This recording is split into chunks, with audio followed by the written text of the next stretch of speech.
माथाइनि लिरनाय 6 अध्याय 14 आरो 15 मोननै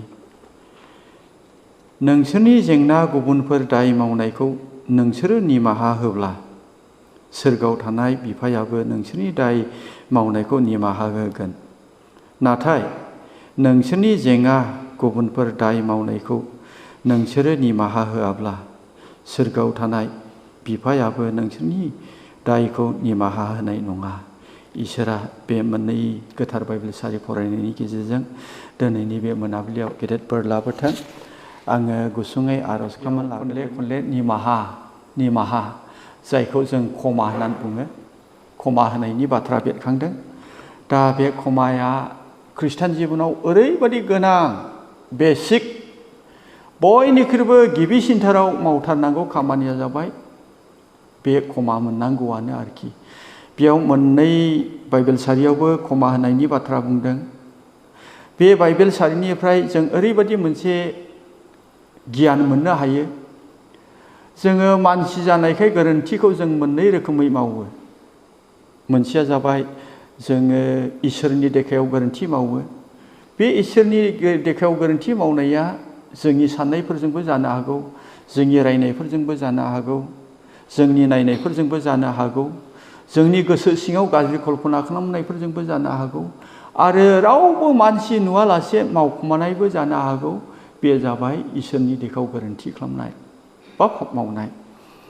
ओमफ्राय जोङो संसारावनो दङखाय जोङो बेबादि पाप मावो, गोरोन्थि मावो, थारमाने इसोरनि देखायाव नङा, जों गावजों गाव न'खरावनो न'खर गंसेनि गेजेरावनो गोरोन्थि मावनाय, उसुं खाथिनिजों गोरोन्थि मावनाय, मण्डलिनिजों गोरोन्थि मावनाय, एबा सोरबा मानसिफोरजोंहाय गोरोन्थि मावनाय बा भुल मावनाय। बेबादि गोरोन्थि मावनानैहाय जोङो पाप मावो। दा बे बाइबेला जोंनो खाथाङै मानसिनि नोजोराव गोरोन्थि मावनायखौ मानसिनियाव बिनांगौ आरो इसोरनि नोजोराव गोरोन्थि मावनायखौ इसोरनियाव बिनांगौ। बिनिखायनो जिसु ख्रिस्ट'आ सानसेखालि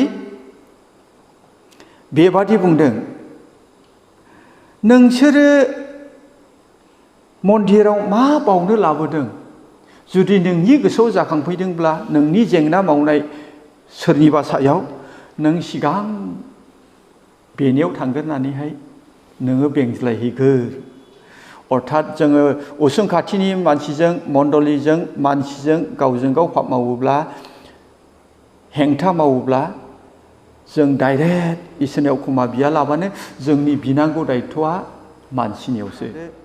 आंनि उसुं खाथिनि सासे मानसिया एकदम आंनि मासे बोरमाखौ बियो फाननानै जादों मोनसे समाव। नाथाय बियो बे फाननानै जानायखौ मिथिबाय, बियो बिराद गोरोन्थि जादों आंने होननानैहाय। बे गोरोन्थि जानायखौ बाइबेला खोथायो, जिसु ख्रिस्ट'आ बुंदों नोंसोर बेंग्लायहैगोर। नोङो मा बावनो लाबोदों? इसोरनियाव नों मा बिनो हास्थायदों? मा खालामनो हास्थायदों? बेखौ मावनायनि सिगांनो थांनानै बेंग्लायहैगोर। अर्थात बे आंनि बोरमाखौ खावनानै लांनाय मानसिया बियो गिर्जायाव फैनानैहाय, आफा आं उसुं खाथिनि बोरमाखौ खावबाय, नों अननानै क्षमा खालामदो। बेबादि बुंब्ला जानाय नङा। मानसिजों गोरोन्थि मावनाया मानसिनियावनो बेवहाय क्षमा होज्लायनायनि बाथ्राखौ जिसु ख्रिस्टआ आरज सेलाफोरखौ आरज फोरोंनायावहाय बेरखांनायखौ नुनो मोनदों। नोङो बेखौ क्षमा होयोब्ला बियो क्षमा मोनगोन, आरो नों क्षमा होआब्ला बियो क्षमा मोननाय नङा।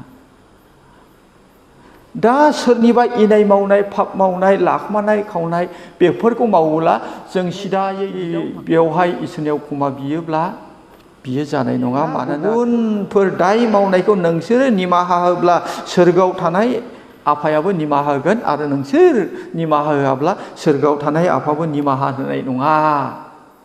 दा बे निमाहा क्षमा होननाया जोंनि खृष्टान जिबनाव ओरैबायदि गोनां, बयनिख्रुइ गोनांसिन। बे क्षमाखौहाय जोङो होद्लायनो रोङाब्ला बेनो जिबनाव प्रथम मानसिनि धार्मिकताखौ आद्रि खालामजेननाया, प्रथम जागायनाया बेनो। न'खराव हौवा हिन्जावजों जुदि बबेबा बिसेयाव गोरोन्थि मावनायाव क्षमा होनो हायाखिसै हौवानो जा हिनजावानो जा क्षमा होनो हायाखिसैब्ला एसे गिदिरथ' नंले खिन्थु क्षमा होनो हायाखिसै माबा मोनसे सामान्य बिसयनि थाखाय बे क्षमा होनो हायैयानो मोनसे गाज्रिनि जागायजेननाय बे फिसा क्षमा होनो हायैया ओरैबादि मोनसे परिबेस लाबोगोन जोङो जेब्ला क्षमा होआ अब्ला न'खराव बेनो प्रथम गाज्रिया जागायजेननाया गाज्रिनि जागायजेननाया माबा मोनसे खारनावहाय क्षमा होआखिसै नालाय दानिया बियो उननि समफ्राव बिनो एसे बारायलांबाय उननि समफ्राव एसे देरलांबाय बिदिनो न'खराव गेदेर समस्या जानानै डाइभर्ससिम नागारलायनायसिम सफैनाया बे गावजों गाव क्षमा होलायनो रोङिया नैबे महर लायो दा क्षमाया ओरैबायदि जोंनि खृष्टान जिबनाव गोनां जोङो सोरगोआव बयबो थांनो थाखाय आसा दङ सोरगोआव थांनांगौब्ला जों इसोरनिफ्राय जोङो पाप क्षमा मोननांथारगोन बेनो गुदिसिन खामानिया पाप क्षमा मोननायनि उनावसो जोङो गोसो सोलायनाया जागायो जेब्ला पाप क्षमा मोनबाय अब्ला परिबर्तन मोनसे सोलायनाया जोंनियाव जागायो जेब्ला सोलायनाया जोंनियाव हाबबाय बिनि उनाव फोथायनायाव जोङो गोगोम रोदा सुनाया हाबो बिनिफ्रायसो जोंनि खृष्टान जिबनाव मेचुरिटि धार्मिकता गोगोमै सासे खृष्टान हिसाबै गसंनानै थानाया जोंनि जिबनाव जायो बेनिखायनो गुदि बे क्षमा मोननाय क्षमा होनाय एबा क्षमा बुस्थुआ जों बयबो खृष्टाननि थाखाय गोनां जों साफ्रोमबो सोरगोआव थांनो थाखाय इसोरनिफ्राय क्षमा मोननो नांथारगोन इसोरनि नोजोराव गोरोन्थि मावनायखौ जों इसोरनिफ्राय क्षमा मोननो नांगोन आरो मानसिनि नोजोराव गोरोन्थि मावनायखौ जों मानसिनिफ्राय जोङो मोननो नांगोन बे न'खर दावराव जानाय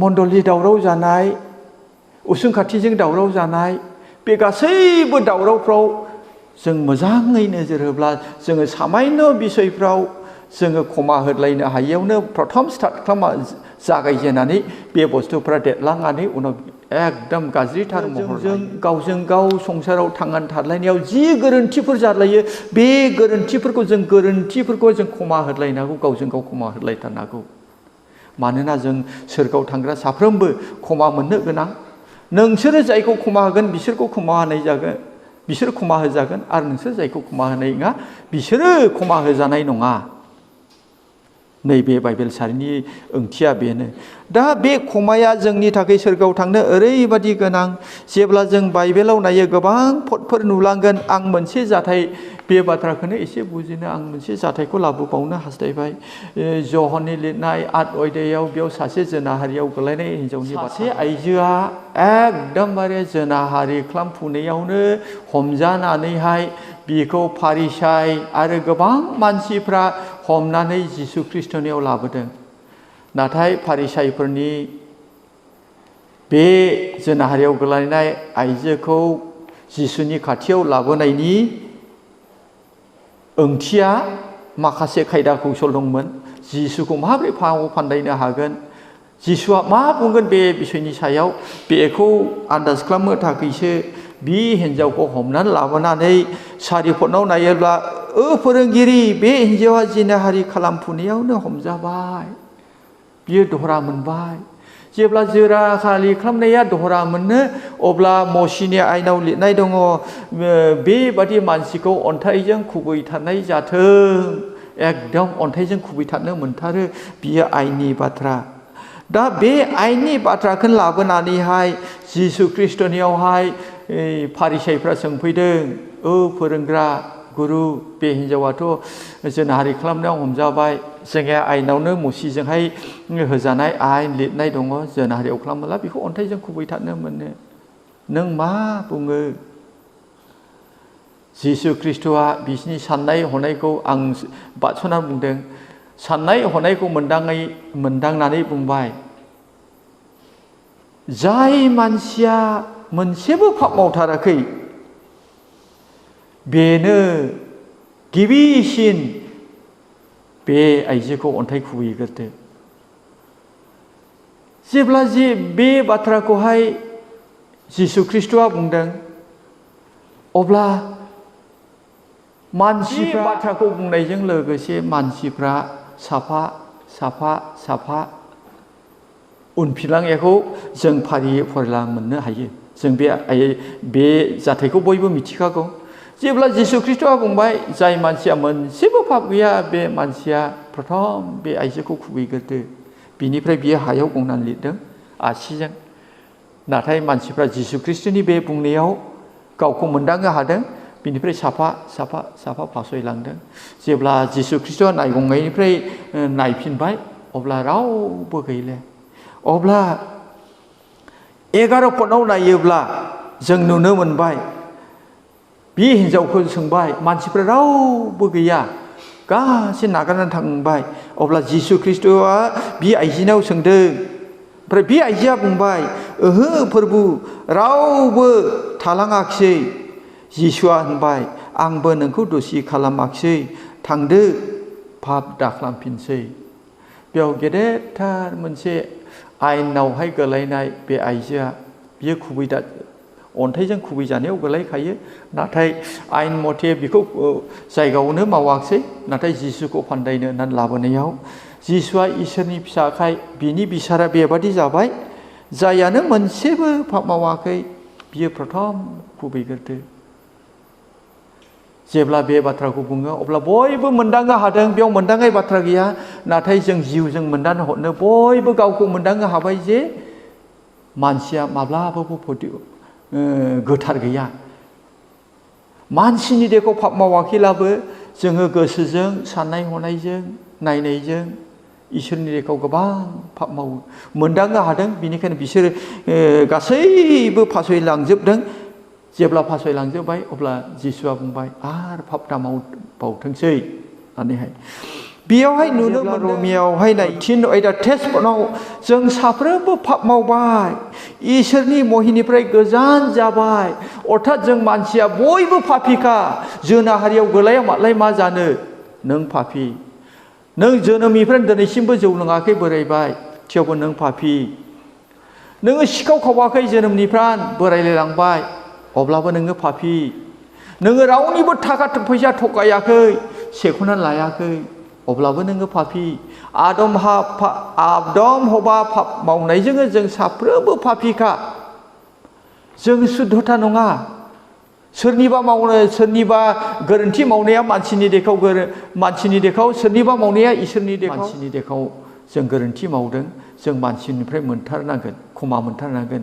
गोबां समाव जों जेब्ला नोजोर होयो, जों नुयो, जोङो इनाय खालामलायो, गोब्राबथारै जोङो आघात होलायो गावजों गाव खोथा बाथ्रा रायजो जानायाव। नाथाय जों मालाबाबो क्षमा बिलायनो रोङा। एनेको माखासे मानसिफ्रा क्षमाबो होनो हाया, बेबादि थायो। नाथाय जोंनि बे बाइबेल सारिया बुङो, नोंसोरनि जेंना गुबुनफोर दाय मावनायखौ नोंसोरो निमाहा होब्ला सोरगोआव थानाय बिफायाबो नोंसोरनि दाय मावनायखौ निमाहा होगोन। नोङो जुदि गुबुननि दाय मावनायखौ नोङो निमाहा होयोब्ला आंनि दाय मावनायखौबो आफा इसोरा निमाहा होगोन। एकदम जोङो निमाहा मोननो गोनां, बिनिफ्राय जों निमाहा होनोबो गोनां सोरगोआव थांनो थाखाय। जुदि जोङो गुबुनखौ निमाहा होआ, आं जेरै आंनि जेंना मावनायखौ आं जेरै निमाहा होआब्ला आफा इसोराबो आंनि गासै अफार मावनायखौ निमाहा होनाय नङा। बिनिखायनो बे निमाहा होनाया, जों निमाहा मोननो थाखाय गुबुनखौबो जों निमाहा होनांगौ। बे बाइबेल सारिया जोंनो फोरोङो। प्रथम जहन 1:1 बेयावहाय बुंदों, नाथाय जोङो जोंनि पापफोरखौ इसोरनियाव सिमान लाब्ला बियो गावनि जबानखौ लाखिगोन आरो गाहामखौ मावगोन। बियो जोंनि पापफोरखौ निमाहा होगोन आरो जोंखौ गासै धोरोमनिफ्राय जोंखौ फोथारगोन। इसोरा ओरैबादि धोरोमिया, ओरैबादि सैथोथा, ओरैबादि जबान लाखिग्रा। जुदि जोङो जोंनि पापफोरखौ सिमान लायोब्ला, बिनि बोसोन बादि मावोब्ला, बे इसोरा जोंखौ गासैबो पापफोरनिफ्राय जोंखौ क्षमा होयोनो। ओमफ्राय बियो जोंखौहाय धोरोमिया खालामो। अनजाग्रा ख्रिस्ट' लोगोफोर, बे मोनाबिलियाव आं सुंद' बे बाथ्राखौनो बुंनो थाखाय हास्थायदों। जोङो जोनोमनि खृष्टान जाबाय आरो जोङो खृष्टानावनो बोरायबाय, सोरबा थैनानै थांबाय, आरो सोरबा बेबादिनो अभार बैसागासिनो दङ। जोंबो सानसे थैलांगोन। नाथाय गोबां समाव जोङो जोंनि जेंना, जोंनि सुथ्रुनि सायाव जों क्षमा होनो हायाखै बे बाइबेल सारिया खोथायो जोङो गुबुननोहाय जुदि निमाहा होनो हायाला जोंबो निमाहा मोना बिनिखायनो निमाहा मोननो थाखाय जोङो गुबुननि दायखौ आंनि जेंना आंनि बिरुद्धिता खालामनाय मानसिफोरखौ आङो एकदमबारे निमाहा होनो जोबोद गोनांथार पितरा जिसुनियाव सोंदों माथाय 18:21-22 नायोब्ला बियो क्षमानि बिसय सोंदों फोरबु जों खनसेथो क्षमा होनांगौ जोंनि बिदा फंबायफ्रा जोंनि जेंना पाप मावोब्ला बिरुद्धिता मावोब्ला जों खनसे क्षमा होनांगौ खनथाम 7 बार ना बेसेबां बे समाव जिसुआ फिननाय होदों जों स्वाथोरजों सानजाब्ला बेसेबां जायो 7 × 70 90 बार क्षमा होनांगौ नैबेयाव हिसाब खालामब्ला एखे अंख ओंखारथारो 490 बार क्षमा होनांगौनो बिनि ओंथिया जाबाय जेब्लायबो जोङो जोंनि जेंना मावनाय मानसिफोरखौ क्षमा होनांगौ नैबेखौ बाजायनाय जादों पितरा सोंदोंमोन खनसे क्षमा होनांगौ प्रभु खनथाम खनबा 7 बार नङा 7 × 70 490 टाइम्स जों क्षमा होनांगौ बिराद गोब्राब जोंनि थाखाय सासे मानसिया जुदि 490 बार गोरोन्थि मावोब्ला बेखौ फोरबुआ बुंदों 490 बारबो क्षमा होनांगौ थारमाने आनलिमिटेड जों क्षमा होनांगौ जेब्ला जों गुबुनखौ क्षमा होयो अब्ला जोंनोबो फोरबुआ क्षमा होयो बिनिखायनो जोङो संसाराव थांनानै थासान्दि जोंहा जेंना दंखायो हौवा हिन्जाव जोङो गोरोन्थि जायो न'खराव गोरोन्थि जायो उसुं खाथिजों गोरोन्थि जायो मण्डलियाव गोरोन्थि जायो बिनिखायनो बे आयदानि गेजेरजों आं बेखौनो थुलुंगानो हास्थायदों जों जेसेबां गोरोन्थि जायो गुबुना आंनि सायाव जेंना मावनायखौ आं बिखौ क्षमा होनांगौ अब्ला फोरबुआ आंनि गासै आंनि गोरोन्थिफोरखौनो जों माब्लाबा खायसे मानसिफोरखौ भुल खालामनायखौ नुयो नों बिराद गिदिरथार आघात होनानै बिराद गिदिरथार गुबुननि खहा खालामनानै बिदा फंबायनि खहा खालामनानै नों बे खोथाखौ रायथिया लाबानो नों हारसिङैनो आफा इसोरनियावहाय नोङो गाव हारसिं खुद्रिबाय थायोला बाइबेला बुंदों नोङो गोरोबलायगोरहै नोङो बेंज्लायगोरहै मानो माथाइनि 5:24 बे खोथाखौ बुंनाय दङ जों निमाहा होथारनांगौ जों निमाहा मानिनो जों क्षमा लाया मानिनो गोबां समाव जों बेफोरनि थाखायबो जों फिननायफोरखौ मोना खोमासो बेफोरनि थाखायबो जों आशीर्बादखौ मोना खोमासो मा लाबोदों नोङो मा बावनो लाबोदों मा खालामनो फैदों गिर्जाव मन्दिराव नोंनि जेंना मावनाय थानायखौ नोङो गोसोआव फैदोंब्ला नोङो थांना गोरोबज्लायहैगोन माथाइ 5:24 बिनिखायनो बे बाथ्रानि गेजेरजों आङो बेखौनो थुलुंगा होबाय जोङो गावल' फिथेर क्षमा बिला जाया इसोरनि रावा जोंखौ दिनै थुलुंगा होबाय सोरबा आंनि बिरुथि दा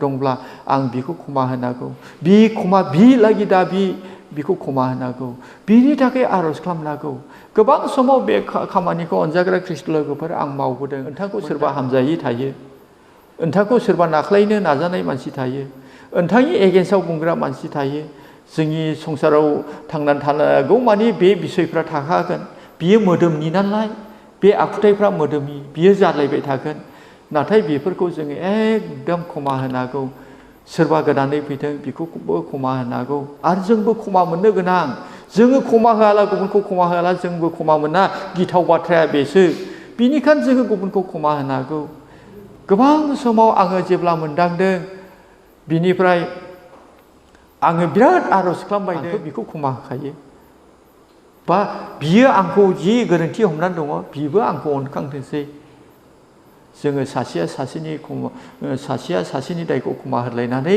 जोङो गावनि मोननो गोनां क्षमाखौबो जों फोरबोनिफ्राय मोननो हागोन होननानै आं बेयावनो दोनथ'बाय बिनिफ्राय आङो मोनसे बाइबेल फरायनो थाखाय बिराद इसालानि 51 नम्बरावहाय पापनि सोमोन्दै गोरोन्थि मावनायनि सोमोन्दै गोबांथार बुंनाय दङ 51 1निफ्राय 5सिम आं फरायनो थाखाय गोसो जादों बेखौ आं खोनासंहोनानैहाय बे इसोरनि गोथार बोसोनखौ दोनथ'नो थाखाय हास्थायबाय नोंहा अनजिमा गैयै अननाय गोनांखाय आंखौ अनखांदो